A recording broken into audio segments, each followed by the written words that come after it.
आपके पास भी CAW cell से नोटिस आया। नोटिस आने के बाद आप CAW सेल में चले गए, वहाँ पर आपकी काउंसलिंग हुई। काउंसलिंग में आपने एक दूसरे के ऊपर एलिगेशन लगाने स्टार्ट कर दिए, बहसबाजी की। कैसे भी करके आप लोगों का वहाँ पर काउंसलिंग नहीं अच्छे से हो पाई, काउंसलिंग फेल हो गई। देन आपका मैटर चला गया मीडिएशन में। मीडिएशन में भी सेम हुआ, आप लोगों ने एलिगेशन लगाए एक दूसरे पर उल्टा सीधा कि ये करता था, वो ये करती थी। वहाँ पर वो कोर्ट नहीं है, मीडिएशन सेंटर है, आपको बैठ के समझौते करने हैं, आपको एलिगेशन नहीं लगाने एक दूसरे पे। तो वो जो मीडिएशन बना हुआ है वो सेटलमेंट के लिए होता है। क्या वो कभी कभी होता है कि वाइफ जो है इतनी ज़्यादा डिमांड करती है कि आपका सेटलमेंट होना पॉसिबल ही नहीं हो पा रहा है, उसकी डिमांड ही ज़्यादा है, तो आपका ओवरऑल मीडिएशन फेल हो जाता है, काउंसलिंग फेल हो जाती है। उसके बाद क्या होगा? उसके बाद जो है आपका जो केस है मीडिएशन सेंटर से जो फाइल है वो वापस CAW सेल में आएगी और CAW से पूछा जाएगा कि अब आपको क्या करना है, आप क्या चाहते हो। तो आपकी वाइफ जब ये बोलेगी कि नहीं मैं तो अब केस करना चाहती हूँ अपने हस्बैंड के ऊपर, देन वो जो फाइल है वो पुलिस स्टेशन चली जाएगी और वहाँ जब वो जाएगी तो आपके जो खिलाफ है वहाँ पर FIR दर्ज होगी उस कंप्लेंट के बिहाफ पे।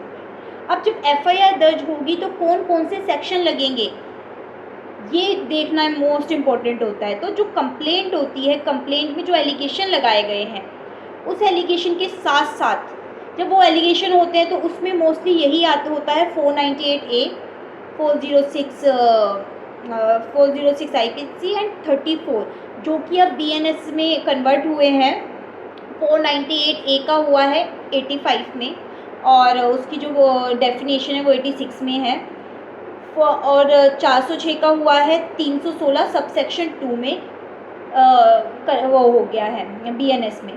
तो अब आपकी जो FIR होगी वो इन सेक्शन के तहत होगी। तो मोस्टली ये सेक्शन लगते हैं जब कोई भी लड़की जो है केस करती है, मतलब कंप्लेंट करती है, कंप्लेंट की वजह FIR दर्ज हो जाती है इन केसों में, तो उस टाइम पे ये सेक्शन लगते हैं। लेकिन कभी कुछ ऐसे सेक्शन होते हैं जहाँ वाइफ कहती नहीं मुझे तो मारा था, बहुत मारा, उस टाइम पे क्या होगा? उस टाइम पे वाइफ अगर मेडिकल दिखाएगी तभी जाके वो सेक्शन लगेंगे। अगर वो मेडिकल नहीं दिखाती है तो वो सेक्शन नहीं लगेंगे FIR में। अगर वो दिखाती है कि मुझे कुछ मारा या बहुत मारा तो मेडिकल रिपोर्ट होगी, मेडिकल का दिखाना पड़ेगा, या उस टाइम पे ही मारा था तो वो उसका मेडिकल होगा कि मेडिकल करवा के लाओ, तब जाके तो सेक्शन लगेंगे, अदरवाइज़ नहीं लगेंगे। और अगर वो मेडिकल लगाती है तब आपके पास वो सेक्शन लगेंगे, तो तब भी आपको घबराना नहीं है, क्योंकि पहले आपको पुलिस वाले बुलाएंगे, आपको नोटिस करेंगे। जब नोटिस करके बुलाएंगे तब आपको बताएंगे कि आपके ऊपर ये सेक्शन लगे हैं, आपकी FIR ये है। और अगर आपको वो गिरफ्तार करेंगे भी, करना होगा, तो उससे पहले आपको 14 डेज़ पहले आपको नोटिस देना होगा। 41A का नोटिस दिया जाता है, तो आपको पहले नोटिस देके दिया जाएगा और उसमें कितने दिन पहले? आपको अरेस्ट करने से 15 दिन पहले नोटिस दिया जाएगा। ओके। और इस केस में अरेस्ट करेंगे भी तो पहले रिपोर्ट बनानी पड़ती है पुलिस वालों को। वो रिपोर्ट बनाएंगे कि हम इस पर्सन को अरेस्ट कर रहे हैं, कंप्लेंट में ये लिखा हुआ है, और वो जो रिपोर्ट बनाएंगे उसको मजिस्ट्रेट के पास देंगे और मजिस्ट्रेट को उनको सेटिस्फाई करना होगा कि भाई ये बड़ा रीज़न है कि हमें ये जो फैमिली का ये जो मैटर है, डिस्प्यूट है, जिसमें ये सेक्शन लगे, ये लगाना इम्पोर्टेंट है, क्योंकि लड़की के साथ सच में ही ऐसा हुआ है, पूरी मेडिकल रिपोर्ट है, सब है, तब जाके तो लगेंगे। लेकिन अगर हाँ लड़की झूठ बोल रही है, उसने आपके ऊपर झूठे एलिगेशन लगाए हैं, तब आपको डरना नहीं है, तब आपको बिल्कुल भी नहीं डरना है। ओके।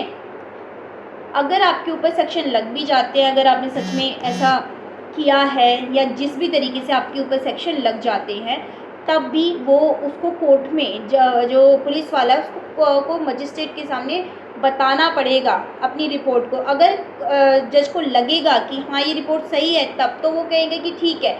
अगर उन्हें लगेगा नहीं ये रिपोर्ट में कोई दम नहीं है, कुछ खास नहीं है, तब वो मना भी कर सकता है अरेस्ट के लिए। ओके।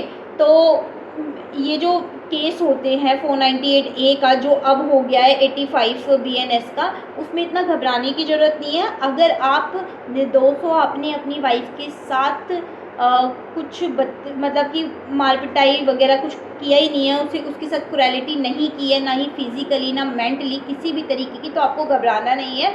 फिर कुछ नहीं होना, जस्ट FIR लॉज होगी। FIR लॉज होने के बाद अगर नॉर्मल सेक्शन है तो आपके ऊपर FIR लॉज हो जाएगी। FIR लॉज के बाद चार्जशीट फाइल होगी। चार्जशीट फाइल होगी तब से आपका केस चलना स्टार्ट होगा।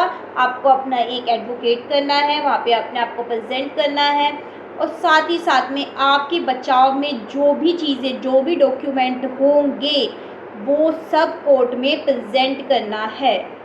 जैसे आपके पास चार्जशीट आ जाती है, सबसे पहले तो चार्ज फ्रेम होते हैं। चार्ज फ्रेम के टाइम पे आपको अच्छे से आर्ग्यूमेंट करना है। ओके, तो चार्ज फ्रेम में आप आर्ग्यूमेंट करिए।